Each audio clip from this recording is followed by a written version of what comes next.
আসসালামু আলাইকুম সুপ্রিয় শিক্ষার্থীবৃন্দ। আজকে আমি ত্রিকোণমিতি 9.1-এর 6 নম্বর প্রশ্ন নিয়ে আলোচনা করব।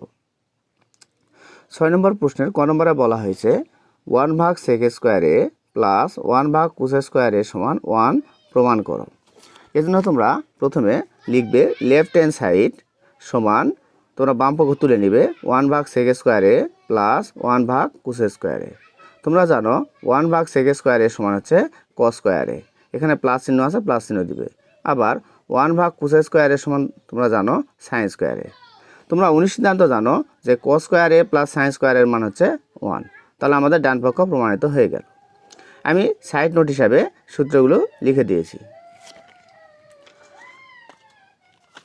খ নম্বর অঙ্কটিতে বলা হয়েছে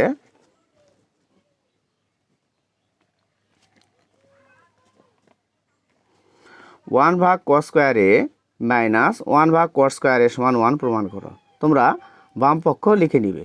তোমরা লিখবে লেফট হ্যান্ড সাইড সমান 1 cos স্কয়ারে মাইনাস 1 cos স্কয়ারে। তোমরা জানো 1 cos স্কয়ারে সমান হচ্ছে sec স্কয়ারে, এখানে মাইনাস চিহ্ন আছে, মাইনাস চিহ্ন দিবে। 1 cos স্কয়ারে সমান হচ্ছে tan স্কয়ারে। তোমরা 19 সিদ্ধান্ত জানো যে sec স্কয়ারে মাইনাস tan স্কয়ারে সমান হচ্ছে 1।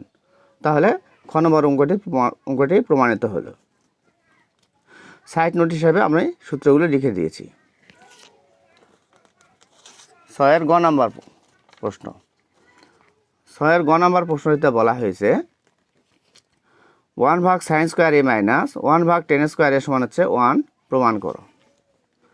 এজন্য তোমরা কি করবে, প্রথমে লেফট হ্যান্ড সাইড সমান অর্থাৎ অঙ্কের বাম পক্ষ তুলে নিবে 1 sin স্কয়ারে মাইনাস 1 tan স্কয়ারে। তোমরা জানো 1 sin স্কয়ারে সমান হচ্ছে cos স্কয়ারে, এখানে মাইনাস চিহ্ন আছে, মাইনাস চিহ্ন দিবে। 1 tan স্কয়ারে সমান হচ্ছে cot স্কয়ারে। তোমরা 19 সিদ্ধান্ত জানো যে cos স্কয়ারে মাইনাস cot স্কয়ারে মান হচ্ছে 1 সমান ডান পক্ষ প্রমাণিত হলো। আশা করি তোমরা অঙ্কগুলো বুঝতে পেরেছো। ধন্যবাদ সবাইকে।